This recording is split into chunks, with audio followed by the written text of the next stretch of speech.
Hello everyone, welcome to engineers point. RCC class में जब हम आरसीसी पढ़ाना शुरू किए थे तो 6 क्लास नंबर 6 को रेगुलर पढ़ाए थे। उसके बाद मेरा डॉक्यूमेंट वेरिफिकेशन था, उसके बाद कुछ काम पड़ गया था, 10 दिन का छुट्टी हो गया था। उसके बाद हम आए तो क्लास नंबर 7 को भूल गए और 8वें क्लास में डाल दिए। अब लोगों का बहुत ज़्यादा व्हाट्सएप पर मैसेज है, सर क्लास नंबर 7 गायब है।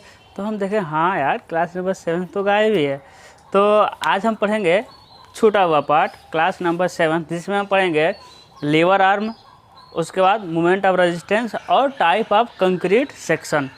चलिए पढ़ते हैं। सबसे पहले लीवर आर्म। इस लीवर आर्म पढ़ने से पहले आपको क्लियर होगा न्यूट्रल एक्सिस। न्यूट्रल एक्सिस कितने प्रकार के होते हैं? 2 प्रकार के, क्रिटिकल न्यूट्रल एक्सिस और एक्चुअल न्यूट्रल एक्सिस।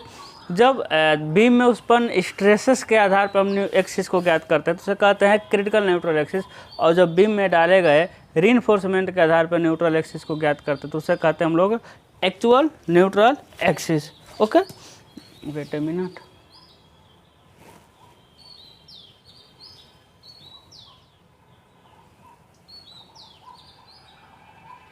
ठीक है, चलिए थोड़ा सेटिंग करना भूल गए थे, अब समझिएगा।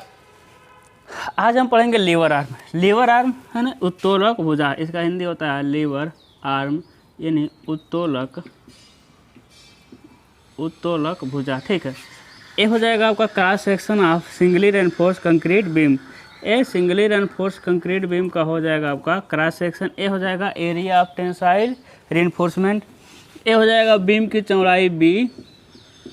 ए हो जाएगा धरन के ऊपरी सिरे से छड़ के केंद्र तक की गहराई को कहते हैं प्रभावी गहराई। ए हो जाएगा क्या? कुल गहराई। धरन के ऊपरी सिरे से निचले सिरे तक गहराई को क्या कहते हैं? कुल गहराई। इसे हम लोग कहते हैं एक्स, उदासीन अक्ष की गहराई, और ए वाला दूरी होता है आपका d-x। ठीक है। इसके आधार पे हम पढ़े थे स्ट्रेस डायग्राम और स्ट्रेन डायग्राम, तो बहुत आसानी से हम समझ जाएंगे। अभी देखिएगा, हम स्ट्रेन डायग्राम को न बना करके डायरेक्ट हम किसको बना रहे हैं? Stress diagram. तो स्ट्रेस और स्ट्रेन डायग्राम को हम पहले पढ़ा चुके हैं। ठीक है, यह है आपका न्यूट्रल एक्सिस, उदासीन अक्ष। लाइन सीधी नहीं जा रही है, ओहो इतना गंदा लाइन। चलिए इसको मिटा के ही बना देते हैं भाई। ठीक है, ये क्या हो गया? Neutral axis. तो डायरेक्ट हम किसको बना रहे हैं? स्ट्रेस डायग्राम को। स्ट्रेस डायग्राम यानी विकृति आरेख और प्रतिबल आरेख को बहुत ही हम अच्छे से समझाए थे, क्यों ट्रायंगल मिलते हैं। ठीक है, तो चलिएगा, ये हो जाएगा आपका स्ट्रेस डायग्राम। ये हो जाएगा सिग्मा सी बी, और नीचे डायरेक्ट इसके सेंटर पे काम करता है, उसे हम कहते हैं सिग्मा एस टी। ठीक है, यहाँ ट्रायंगल डॉटेड कर सकते हैं नीचे, लेकिन हम जानते हैं एजम्पशन के अनुसार पूरा टेंसाइल फोर्स को कौन वहन करता है? स्टील। ध्यान दीजिएगा, अगेन ए लाइन यहाँ है, लेकिन स्ट्रेस पूरा कौन ले रहा है? छड़ पे लग रही है। ठीक है, हाँ। अब देखिएगा, तो लीवर आर्म क्या होता है? लीवर आर्म बहुत आसान है, कुछ नहीं होता है। कंप्रेशन जोन का, देखिएगा, कंप्रेशन जोन का गुरुत्व केंद्र और टेंसाइल जोन के गुरुत्व केंद्र के बीच की लंबवत दूरी को क्या कहते हैं? Lever arm. रिपीट कर रहे हैं, कंप्रेशन जोन के गुरुत्व केंद्र और टेंसाइल जोन के गुरुत्व केंद्र के बीच की दूरी को क्या कहते हैं? Lever arm. अब गुरुत्व केंद्र कैसे मिलेगा ये बताइए। स्ट्रेस डायग्राम है, तो ये इस पर जो बल लगेगा, भाई प्रतिबल कैसे मिला? बल लगा होगा तो ही प्रतिबल मिला। तो बल कहाँ लगेगा? इसके गुरुत्व केंद्र पर लगेगा, ट्रायंगल के। देखिएगा, यहाँ से लेके यहाँ तक की गहराई को हम क्या कहते हैं? एक्स, उदासीन अक्ष की गहराई। तो यही काम करेगा, यानी ऊपर से कितने दूरी पर काम करेगा? ऊपर से काम करेगा ये x/3, यानी x/3 दूरी पे काम करेगा, क्योंकि ट्रायंगल है, उसके आधार ये मिला आपका x, तो x/3 पे काम करेगा। और नीचे बताइए, नीचे तो पूरा कौन लोड वहन करेगा? नीचे तो पूरा टेंशन डायरेक्ट सेंटर पे टेंसाइल, यानी डायरेक्ट स्टील के सेंटर पे ही काम करता है। तो बस हो गया काम आपका। लीवर आर्म को z से प्रदर्शित करते हैं, तो z=d-x/3 हो जाएगा आपका। तो देखिए, कंप्रेशन जोन के गुरुत्व केंद्र, यहाँ कंप्रेशन फोर्स लगेगा C। टेंसाइल जोन के गुरुत्व केंद्र, तो टेंसाइल जोन मिलता नहीं, डायरेक्ट टेंसाइल रीइंफोर्समेंट मिलता है। तो कंप्रेशन जोन के गुरुत्व केंद्र और टेंसाइल जोन के गुरुत्व केंद्र के बीच की लंबवत दूरी क्या कहलाता है? लीवर आर्म कहलाता है, उत्तोलक भुजा कहलाता है। बहुत आसान है। या फिर इसको एक और तरह से डिफाइन करते हैं, कंप्रेशन फोर्स और टेंसाइल फोर्स के बीच की लंबवत दूरी को कहते हैं हम लोग लीवर आर्म। कंप्रेशन फोर्स और टेंसाइल फोर्स, ठीक है। देखिए यहाँ कंप्रेशन फोर्स मिलेगा, नीचे कौन सा मिल गया, टेंसाइल फोर्स, के बीच की लंबवत दूरी को क्या कहते हैं हम लोग, लीवर आर्म कहते हैं, है ना। कंप्रेशन फोर्स और टेंसाइल फोर्स के बीच की लंबवत दूरी। अगला टॉपिक आपका देखिए, एक कंप्रेशन है तो इसका ये अंदर रहेगा, ठीक है, ये अंदर रहेगा, ये इधर रहेगा। अगला टॉपिक है आपका moment of resistance. Moment of resistance यानी प्रतिरोधी आघूर्ण।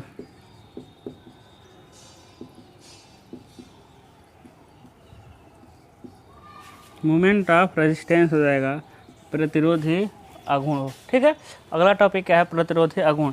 तो देखिएगा प्रतिरोधी आघूर्ण नाम से क्या लग रहा है, प्रतिरोधी आघूर्ण यानी आघूर्ण का क्या करेगा, विरोध करेगा।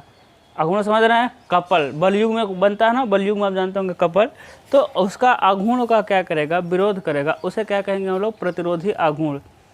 जैसे देखिएगा आप बलयुग में क्या होता है, बल गुणे बीच की लंबवत दूरी। जब बीम पर लोड डाला जाता है ना, तो बीम क्या होता है, जब बीम पर लोड डाला जाता है तो बीम क्या होता है, बेंड होता है।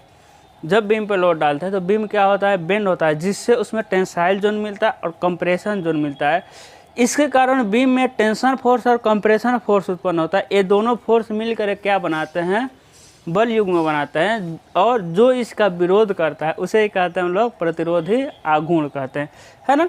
फिर सुनिए, इसको ऐसे डिफाइन कर सकते हैं, जब किसी बीम पर लोड पड़ता है तो उस लोड के प्रभाव में बीम क्या होता है, बेंड होता है, बीम का बेंडिंग होता है, जिससे बीम में टेंसाइल और कंप्रेशन फोर्स उत्पन्न होते हैं। ये टेंसाइल फोर्स और कंप्रेशन फोर्स नेचर में एक दूसरे से विपरीत होते हैं, क्योंकि टेंशन अलग है, कंप्रेशन अलग है, नेचर में विपरीत होते हैं। तो टेंसाइल और कंप्रेशन फोर्स मिलकर एक क्या बनाते हैं, एक आघूर्ण बनाते हैं। तो वह फोर्स जो इसका एक आघूर्ण बनाते हैं, तो वह कंपोनेंट जो इसका विरोध करता है उसे कहते हैं हम लोग प्रतिरोधी आघूर्ण। तो जैसे बल प्रतिबल के बराबर होता है, वैसे प्रतिरोधी आघूर्ण बल आघूर्ण का क्या होता है, बराबर होता है। देखिएगा फिगर में कैसे मिलेगा, देखिए प्रतिरोधी आघूर्ण एक मिलेगा, इधर कंप्रेशन मिलेगा और एक मिलेगा ये टेंशन मिलेगा, और बीच की दूरी क्या है, जेड है, यही तो है। देखिए कपल बना रहा है कि नहीं, देखिए एक इधर से बना रहा है और एक इधर से बना रहा है, ये नेचर में एक दूसरे से विपरीत है। क्या कर रहे हैं, कंप्रेशन और देखिए कंप्रेशन और टेंसाइल फोर्स है, ये बीम को क्या करेगा, घुमाने का काम करेगा। तो जो इसका विरोध करेगा उसे क्या कहेंगे हम लोग, प्रतिरोधी आघूर्ण। तो देखिएगा, तो मोमेंट ऑफ रेजिस्टेंस को एम आर से दिखाते हैं। Moment of resistance M R equal to क्या होता है, टेंसाइल फोर्स, टेंसाइल बोल फोर्स यानी टी, या फिर कंप्रेशन फोर्स,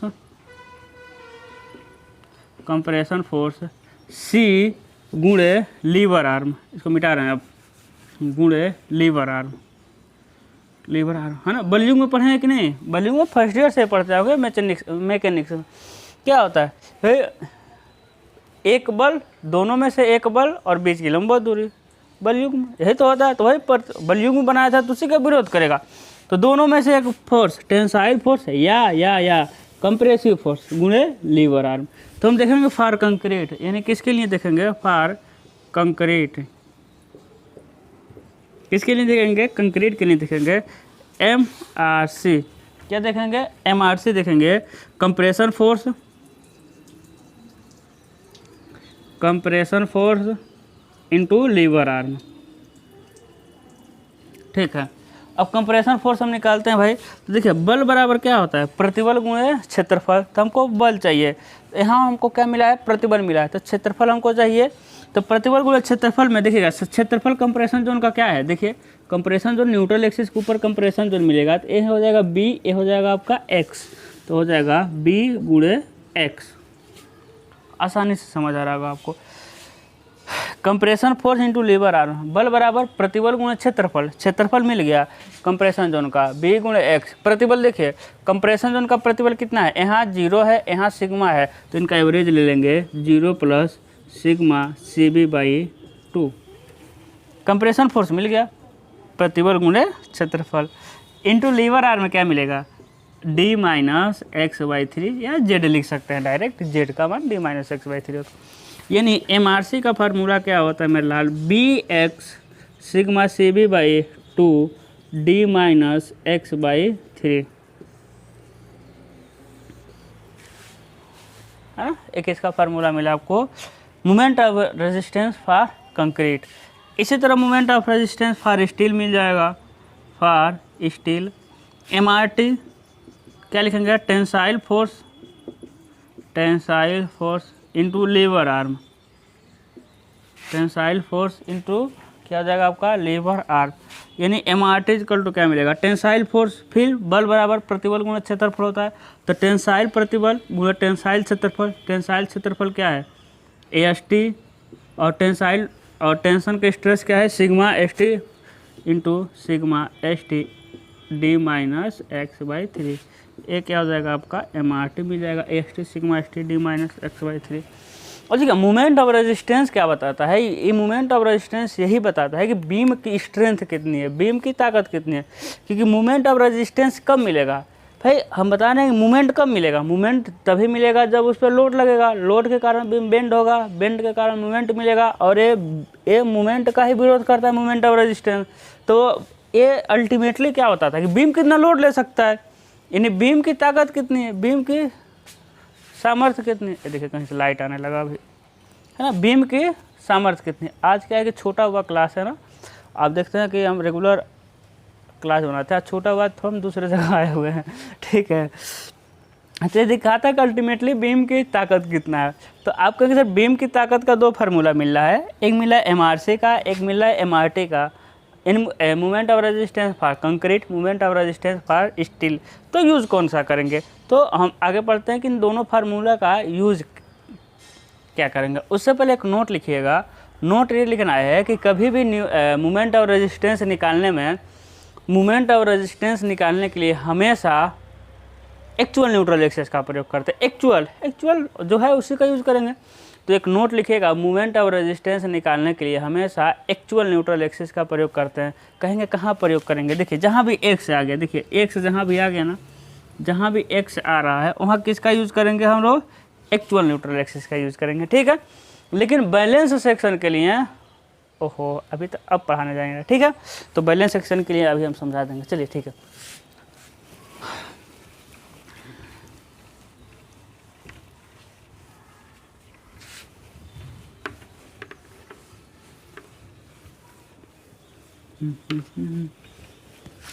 आज अब मतलब कि इस चैप्टर का लास्ट टॉपिक है, सिंगली रेनफोर्स कंक्रीट बीम का लास्ट टॉपिक। अभी छोटे छोटे टॉपिक हैं, ऐसा नहीं है लास्ट खत्म हो गया, छोटे छोटे टॉपिक अभी मिलेंगे, लेकिन इंपॉर्टेंट में लास्ट टॉपिक है। देखिए अब हम पढ़ेंगे क्या,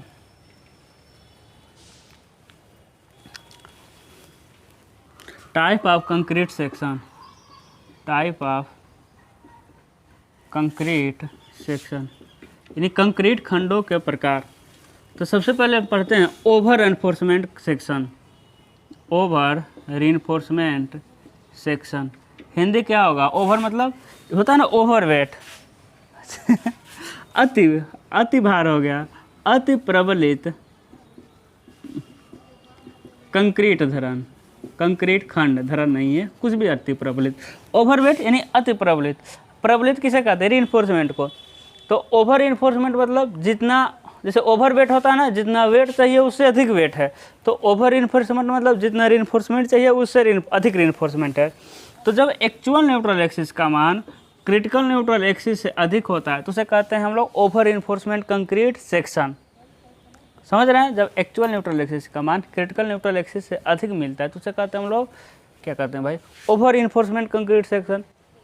जितना चाहिए उससे, क्योंकि देखिए एक्चुअल न्यूट्रल एक्सिस कैसे मिलता है, हम जानते हैं एक्चुअल न्यूट्रल एक्सिस छड़ में बीम में डाले गए रीइंफोर्समेंट के मात्रा के आधार पर निकालते हैं। यानी जब बीम में डाला गया छड़ अधिक है तो एक्चुअल न्यूट्रल एक्सिस का मान अधिक मिलेगा। और देखिएगा अब आप बताइएगा, जब एक्चुअल न्यूट्रल एक्सिस, जब हम कह रहे हैं कि बीम में दो ही तरह का फेलियर होता है। जब बीम पर लोड आता है तो बीम क्या होता है, बेंड होता है, जिससे उसमें टेंसाइल और कंप्रेशन स्ट्रेस उत्पन्न होता है। तो बताइए बीम या तो टेंशन में फेल हो सकता है या कंप्रेशन में फेल हो सकता है।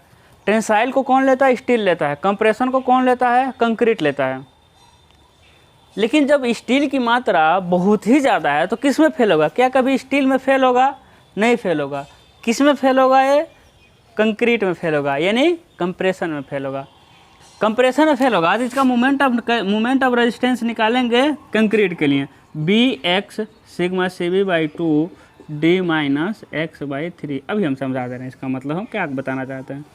देखिएगा, ए में जो कंक्रीट का ए मेरा जो हाथ है ना, ये बीच में खड़ा हो जाता है। एक कंप्रेशन लेगा, दायां वाला कंप्रेशन, बायां वाला टेंशन लेगा। अब कहेंगे सर आपकी ताकत क्या है? तो हम कहेंगे कंप्रेशन और टेंसाइल फोर्स लगाओ। तो कंप्रेशन पे 40 किलो रखे, इस पे 30 किलो रखे, टेंशन में ले लेगा, कोई दिक्कत नहीं। दोनों पे 40 रखे, ले लिया। जैसे ही कंप्रेशन पे 50 रखे और इस पे भी 50 रखे, टेंसाइल पर भी 50 रखे, तो कंप्रेशन मेरा फेल हो गया। जैसे 50 किलो लोड लाया ना, तो कंप्रेशन मेरा ए वाला हाथ मेरा नीचे चला गया, जबकि ए वाला हाथ मेरा क्या है 50 किलो न्यूटन ले लेगा। तो आप हमसे कहेंगे सर आप एक हाथ से कितना लोड ले सकते हैं? कहेंगे कि नहीं सर आप कितना लोड ले सकते हैं? तो हम कहेंगे भाई हम 50 किलो ले सकते हैं। क्या हम कह सकते हैं क्या हम 60 किलो ले सकते हैं? नहीं कह सकते। भले ये हाथ मेरा एक मतलब 100 किलो ले ले, लेकिन ये तो 50 किलो फेल हो गया। तो हम कहेंगे हम कितना, मेरी ताकत कितना है 50 किलो न्यूटन का। बस यही कंसेप्ट यहाँ है। छड़ की मात्रा ज़्यादा है, यानी वो टेंशन में फेल ही नहीं होगा। जितना छड़ चाहिए उससे बहुत ज़्यादा छड़ है, ओवर इन्फोर्समेंट है, तो फेल किस में होगा? कंक्रीट में, यानी कंप्रेशन में। तो जो कंप्रेशन का मोमेंट ऑफ रेजिस्टेंस होगा वही पूरे बीम का मोमेंट ऑफ रेजिस्टेंस होगा, पूरे बीम का ताकत होगा। दूसरा समझते हैं, इसको एक और मेथड से समझते हैं। देखिएगा, ये हो गया कंक्रीट का पतला सा ये हो गया क्रॉस सेक्शन। देखिए ये हो गया AST, ठीक है। हम बना रहे हैं स्ट्रेस डायग्राम। देखिएगा, छड़ के केंद्र तक हम आते हैं, यहाँ पे स्ट्रेस डायग्राम इधर लेके गए, ठीक है। नीचे हम जानते हैं ट्रायंगल नहीं होता, लेकिन समझने के लिए हम ट्रायंगल बना देते हैं। आप जानते हैं ना, नीचे डायरेक्ट छड़ लेता है। ये हो गया आपका क्या? Critical neutral axis. अब एक्चुअल न्यूट्रल इससे अधिक है। एक्चुअल न्यूट्रल एक्सिस कहीं यहाँ मिलेगा, और जब यहाँ मिलेगा तो देखिए एक कैसे मिलेगा, समझिएगा।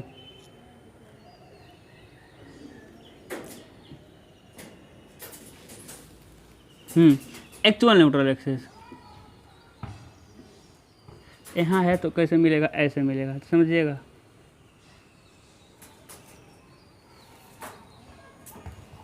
नहीं समझ आएगा फिर रुकिए, अच्छा फिगर बनाते हैं। नहीं यही फिगर आएगा थोड़ा सा अच्छे से। देखिए ये हो गया आपका क्रिटिकल न्यूट्रल एक्सिस, तो अब बड़ा बनाते हैं। ये छड़ के सेंटर तक है बस क्रिटिकल न्यूट्रल एक्सिस, यानी ये हो गया आपका XC।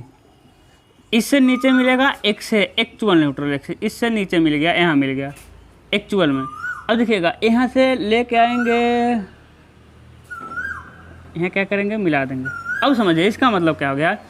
ए वाला जो स्ट्रेस है ना, सिग्मा सी भी है। अरे कोयल बोल रही है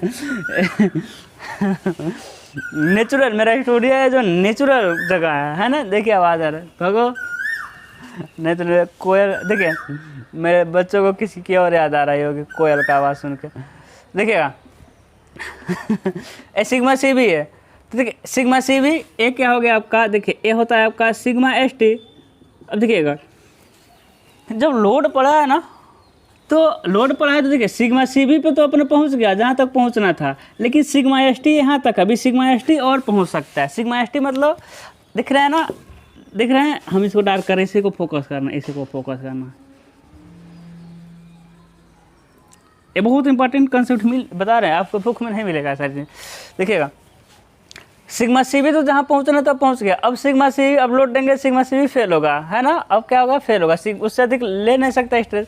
लेकिन ये तो सिग्मा ST इतना ले सकता था, लेकिन अभी कितना लिया है? इतना ही लिया है। अभी ये स्टील और लोड ले सकता है, स्टील और लोड, क्योंकि अभी ये इतना स्ट्रेस और दे सकता है, लेकिन नहीं देंगे क्योंकि उधर फेल हो जाएगा।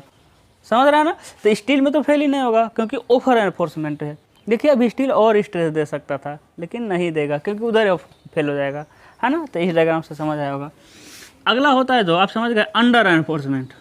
Under reinforcement section, concrete section कह सकते हैं, यानी अल्प प्रबलित कंक्रीट धरण। अल्प प्रबलित, अरे धरण नहीं भाई, कंक्रीट खंड, ठीक है, अल्प प्रबलित, अंडर जितना चाहिए उसके अंडर वेट है, अंडर है ना, यानी जितना रीइंफोर्समेंट चाहिए उससे कम डाला गया है, जितना रीइंफोर्समेंट चाहिए उससे कम डाला गया है, तो इसे कहते हैं अंडर रीइंफोर्समेंट। जब एक्चुअल न्यूट्रल एक्सिस का मान क्रिटिकल न्यूट्रल एक्सिस से कम मिले, भाई एक्चुअल छड़ की मात्रा का आधार पर निकालते हैं तो कम है, तो एक्चुअल रीइंफोर्समेंट का मान क्रिटिकल से जब कम मिलता है तो उसे कहता है अंडर रीइंफोर्समेंट कंक्रीट सेक्शन। अब बताइए जितना छड़ डालें चाहिए उससे कम छड़ डालें तो किस में फेल होगा, भाई छड़ में ही फेल हो जाएगा, नहीं टेंसाइल में फेल होगा, क्योंकि जितना चाहिए उससे कम डालें हैं।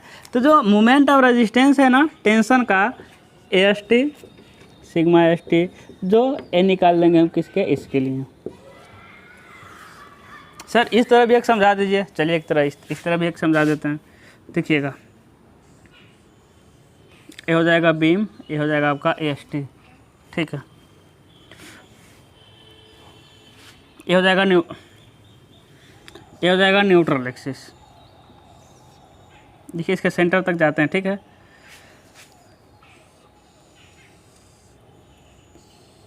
ये क्या है आपका क्रिटिकल न्यूट्रल एक्सिस। अब एक्चुअल न्यूट्रल एक्सिस से इससे ऊपर ही जाएगा एक्चुअल, यानी XA, क्योंकि इससे कम है XA, तो देखिए यहाँ से इसको यहाँ से ले जाकर मिला देंगे, ऊपर वाला तो है सिग्मा CV, नीचे वाला है आपका सिग्मा ST। अब बताइएगा, अब समझिए जितना हमको, देखिए अब स्ट्रेस डार्क वाले को देखिए, सिग्मा ST क्या और स्ट्रेस ले पाएगा, नहीं, ये अपना पहुंच गया जहाँ तक पहुंचना था, वर्किंग स्ट्रेस तक, लेकिन सिग्मा CV और ले सकता है, क्योंकि देखिए सिग्मा CV तक अभी तो एक्चुअल में ही तक है, अभी और ले सकता है, लेकिन ये अभी थोड़ा लोड डालेंगे तो सिग्मा ST में फेल हो जाएगा। यानी जब क्रिटिकल एक्चुअल न्यूट्रल एक्सिस का मान क्रिटिकल न्यूट्रल एक्सिस से कम होगा तो किस में फेल होगा, टेंसाइल में फेल होगा, क्योंकि उसमें रेनफोर्समेंट कम डाले हुए हैं। अगला जो मिलता है उसे कहते हैं लोग बैलेंस सेक्शन, संतुलित खंड, बैलेंस सेक्शन, ठीक है। जब एक्चुअल न्यूट्रल एक्सिस का मान क्रिटिकल न्यूट्रल एक्सिस से कम होगा तो उसे कहते हैं हम लोग क्या, बैलेंस सेक्शन। जब actual neutral axis critical sorry जब एक कुछ और सोच रहे थे हम, जब एक्चुअल न्यूट्रल एक्सिस और क्रिटिकल न्यूट्रल एक्सिस एक दूसरे के बराबर होंगे तो उसे हम कहते हैं क्या, बैलेंस सेक्शन। ये दोनों यानी टेंसाइल और कंप्रेशन दोनों में एक साथ फेल होगा। तो आप कोई भी निकाल सकते हैं, आप MRC मन करे तो यहाँ निकाल सकते हैं, तभी आंसर सेम आएगा। MRT क्योंकि दोनों एक ही साथ फेल होगा, MRT निकालेंगे तभी आंसर वही आएगा, समझ रहे हैं। तो यही चीज़ है आपका क्या, टाइप ऑफ कंक्रीट सेक्शन। यदि हम आपसे क्वेश्चन पूछें, बहुत आसान सा क्वेश्चन पूछें कि ये बताइए कि एक मतलब कि आप घर में क्या बनाना चाहेंगे, आप ओवर एनफोर्समेंट बनाना चाहेंगे, अंडर एनफोर्समेंट बनाना चाहेंगे, बैलेंस बनाना चाहेंगे, तो ये तो सबका आंसर आ जाएगा सर हम घर को बैलेंस सेक्शन के रूप में बनाना चाहेंगे। ये ठीक है, क्योंकि बैलेंस तो बाय डिफ़ॉल्ट बैलेंस है तो अच्छा ही है। लेकिन हम आपको दो ऑप्शन दें, हम कहेंगे कि आप घर बनाना चाहते हैं, मान लीजिए छत ही बनाना चाहते हैं, तो छत को ओवर इन्फोर्समेंट बनाएंगे कि अंडर इन्फोर्समेंट बनाना चाहेंगे आप। तो आप कहेंगे सर यदि छड़ की मात्रा बहुत ज़्यादा डाल देंगे तो ओवर एनफोर्समेंट होगा, छड़ की मात्रा कम डाले रहेंगे तो अंडर एनफोर्समेंट होगा। तो क्यों ना जो छत बना रहे हैं उसमें बहुत ज़्यादा छड़ डाल करके छत को बना दे ओवर एनफोर्समेंट। तो यदि आपका आंसर आता है कि सर हम छत को ओवर एनफोर्समेंट बनाना चाहते हैं, तो ये आंसर गलत हो जाएगा। क्यों? क्योंकि देखिएगा छत में यदि ओवर एनफोर्समेंट कर दिए यानी छड़ की मात्रा बहुत ज़्यादा डाल दिए तो फेल किस में होगा, कंक्रीट में फेल होगा। और जब कंक्रीट में फेल्योर होता है ना तो कंक्रीट एक ब्रिटल फेल्योर देता है। कंक्रीट एक कैसा फेल्योर देगा, ब्रिटल यानी फटाक से गिर जाएगा। ब्रिटल समझते हैं, जैसे शीशे पर फोर्स लगाएंगे तो तुरंत टूट जाएगा, तो कंक्रीट ब्रिटल फेल्योर देगा। यदि ओवर एनफोर्समेंट आप छत बनाते हैं तो हो सकता है उसमें सोने जा रहे हैं तो आप आखिरी बार ही सोने जा रहे हैं, क्योंकि वो गिरते समय कुछ इंडिकेट नहीं करेगा, डायरेक्ट गिर जाएगा, ब्रिटल में फेल होगा। इसलिए एजेई में क्वेश्चन आता है कि आप एक आरसीसी खंड को कैसा बनाना चाहेंगे, तो कैसा बनाना चाहेंगे, अंडर एनफोर्समेंट, यानी उसमें छड़ की मात्रा कम रखेंगे। अब एकदम कम नहीं रखना है, कम रखेंगे तो वो क्या होता है, छड़ में फेल होगा, टेंशन में फेलियर होगा। और अब जानते हैं छड़ एक डक्टाइल मटेरियल होता है तो थोड़ा सा बेंड होगा, है ना, आपको भागने का मौका देगा, इंडिकेट करेगा, क्योंकि डक्टाइल में फेलियर हो रहा है। तो आई होप आपको समझ आएगा। तो यही था आपका आरसीसी का जो छूट गया था पोर्शन। बहुत ही भाई हम बहुत अफसोस हुआ हमको, यही तो मतलब कि मटेरियल है, ये नहीं समझ आएगा तो कैसे न्यूमेरिकल कोई कर पाएगा। ये जान है आपका मतलब इस चैप्टर का। तो आई होप आपका कोई शिकायत नहीं होगा, ठीक है। तो हंसते रहिए, मुस्कुराते रहिए। गुड।